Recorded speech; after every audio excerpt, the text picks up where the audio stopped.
Subay sa mong balita, hingpit na ginidaan ang mga sakyanan nga makaagi sa National Highway sa sitio Langoyon, Barangay Manipis. Ipahulong na usab ang road development sa utlanan sa Barangay Haklupan o Campo 4 tungod sa kanunay pagdahili sa yuta.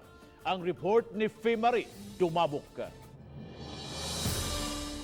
Gipakuhaan og aerial video sa Talisay City Disaster Risk Reduction and Management Council ug sa City Toda ang mga dapit din nahitabo ang pagdahili sa yuta sa bukirang bahin sa Dakbayan sa Talisay.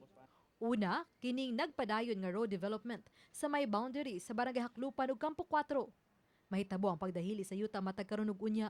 Dako kay posibilidad nga adto gito paingon sa daan. So kung adto to paingon sa daan, maapektuhan og samot ang atong mga lumulupyo dihang dapita kay wa na may makalusot nga sakyanan.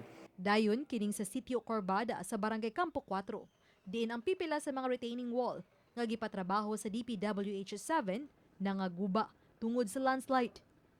Gikuhano sa og aerial video ang landslide sa Sitio Langoyon nga mitabo na ang mga yuta ug bato sa tibuok daan. Dituyo usab sa pagsusi sa lugar ang mga taga-Provincial Environment and Natural Resources Office sa DENR.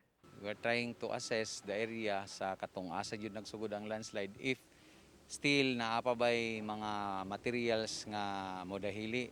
We can give a proper kanang overview sa atong mayor sa atong pag-decide unsay buhaton diri sa ato ang Manipis.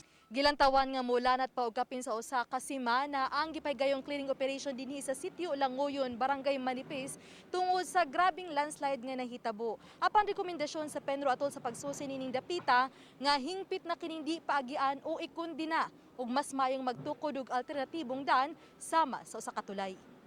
I-abandon lang na nga dalan diha. Himuan lang nag-bridge padung to Spikas.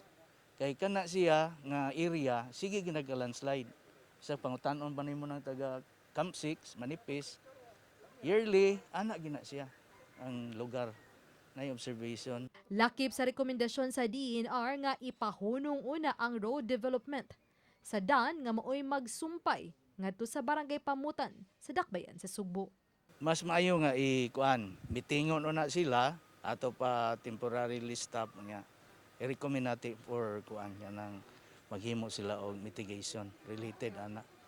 Labi na karon nga sige uwan. Uban ni Jun Sulon, ako si Femari Dumabok. Balitang Bisdak.